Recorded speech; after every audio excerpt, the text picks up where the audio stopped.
In November of 2003, in a hearing before the Committee on Governmental Affairs, Chairman Susan Collins stated, quote, "In the war on terrorism, the fields and pastures of America's farmland are merely different manifestations of the same high-priority target, the American economy."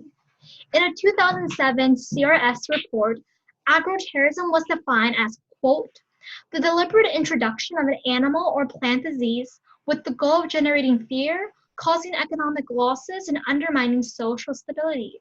This has been increasingly recognized as a security threat, especially after 9/11.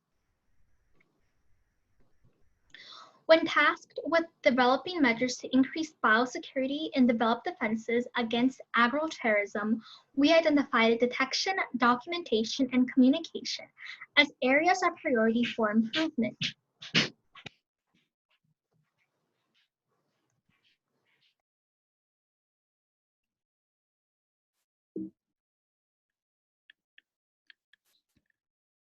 When addressing the issue of improving biosecurity, it's important to understand the structure of government oversight.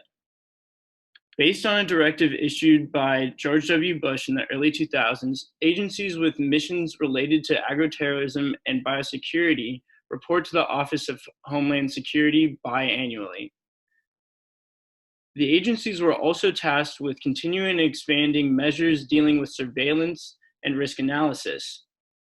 Surveillance entails both operational measures, such as diagnostics, and also typical data collection.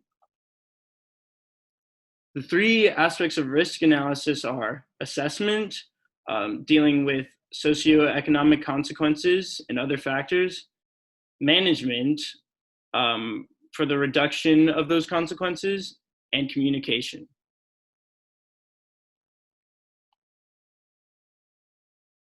It is important to study bioterrorism attack because an attack on our food systems would directly compromise the crops and livestock which feed millions of Americans.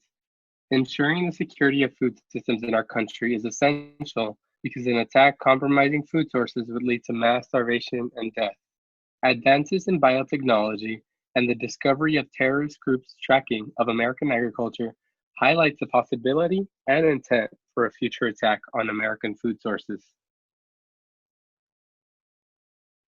Along with detection, communication is important for an efficient response. Communication between farmers, scientists, and the intelligence community can provide impactful information and coordination to quickly respond to biothreats.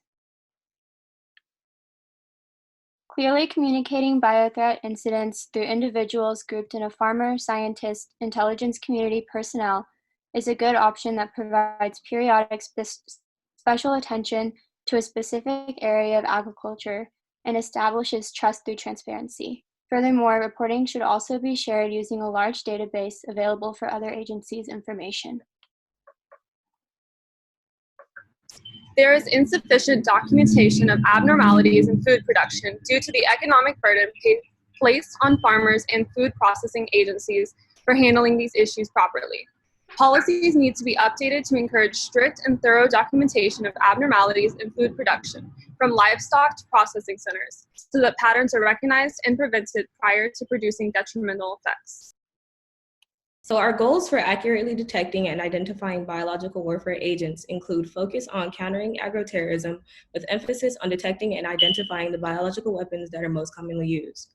To ensure sensitive detection of BWAS with high accuracy, the performance of multiplex high-density arrays must not interfere with one another.